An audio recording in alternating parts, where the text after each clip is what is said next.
కేవలం 7,999 up to 10 kgs వరకు బరువు తగ్గి అధిక బరువు నుంచి వచ్చే ప్రధాన సమస్యలను దూరం చేసుకోండి. ఇంతకీ ఎర్రకోట దగ్గర జరిగిందేంటి? ఆత్మాహుతి దాడా, పేలుడు ఘటనలో ఉగ్రకోణం ఏమైనా ఉందా?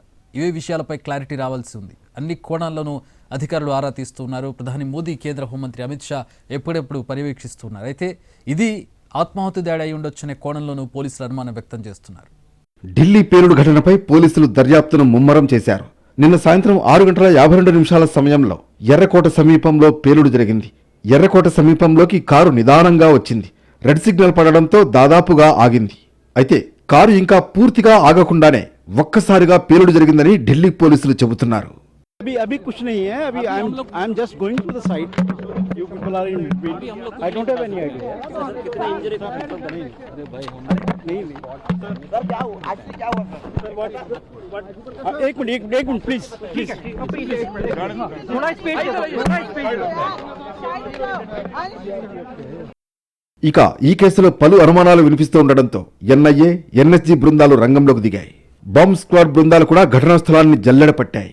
ప్రధాని మోడీ పరిస్థితిపై ఆరా తీశారు. పేలుడుపై కేంద్ర హోంమంత్రి అమిత్ షా ఢిల్లీ పోలీసు ఉన్నతాధికారులతో మాట్లాడి వివరాలు తెలుసుకున్నారు. మరోవైపు పేలుడుకు ఉపయోగించిన కారు రిజిస్ట్రేషన్ ఆధారంగా దర్యాప్తు ప్రారంభించిన అధికారులు ఇద్దరిని అదుపులోకి తీసుకున్నారు. కారు రిజిస్ట్రేషన్ నెంబర్ HR267674 ఆధారంగా పోలీసులు దర్యాప్తు చేశారు. ఈ I-20 కారు పలువురు చేతులు మారింది. మొదట హర్యానాకు చెందిన సల్మాన్ పేరుతో ఈ కారు రిజిస్టర్ అయినట్లుగా గుర్తించారు. ఆ తర్వాత సల్మాన్ నుంచి నదీం ఖాన్, ఆ తర్వాత తారిక్ కొనుగోలు చేసినట్లు తెలుస్తోంది. కానీ ఇప్పటికీ సల్మాన్ పేరు మీదే ఆర్సీ ఉంది. హర్యానాలో రిజిస్ట్రేషన్ అయిన ఈ కారును చివరకు పుల్వామా వాసి తారిక్ వాడుతున్నాడని తెలుస్తోంది. అదుపులోకి తీసుకున్న ఇద్దరిని విచారించి ఈ కుట్ర వెనుక ఉన్న అసలు సూత్రధారులు ఎవరనేది తేల్చే పనిలో భద్రతా ఏజెన్సీలు నిమగ్నమయ్యాయి.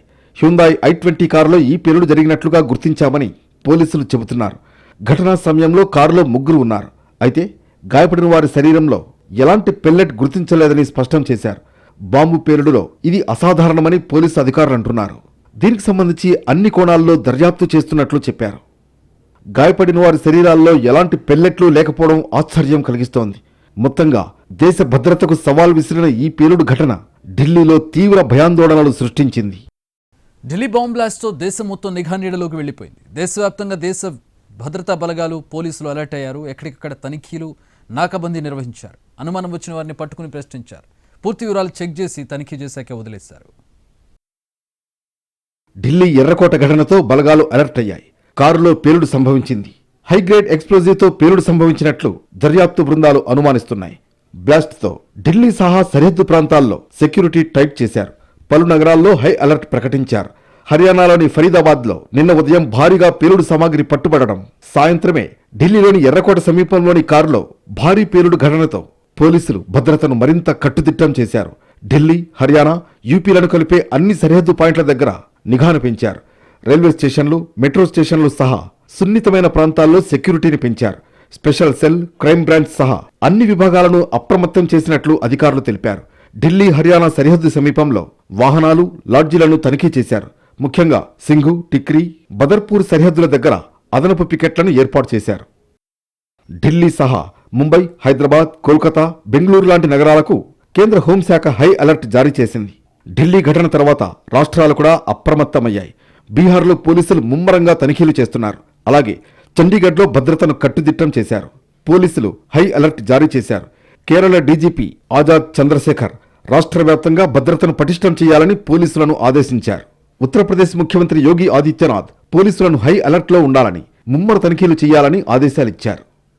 ఢిల్లీ పేలుడు నేపథ్యంలో హైదరాబాద్లో హై అలర్ట్ ప్రకటించారు. హైదరాబాద్లోని రైల్వే స్టేషన్స్, బస్టాండ్స్లో తనిఖీలు నిర్వహించారు. Secunderabad railway station, Kachiguda railway station, Shamshabad ఎయిర్పోర్ట్లో తనిఖీలు జరిగాయి. అనుమానం వచ్చిన వాళ్లను అస్సలు వదలలేదు. నగరంలో నాకాబందీ ఏర్పాటు చేసి రద్దీ ప్రదేశాల్లో ముమ్మర తనిఖీలు చేశారు. అనుమానాస్పద వ్యక్తులు, వస్తువులు ఎక్కడైనా కనిపిస్తే వెంటనే డైల్ 100కు సమాచారం ఇవ్వాలని పోలీసులు ప్రజలకు సూచించారు.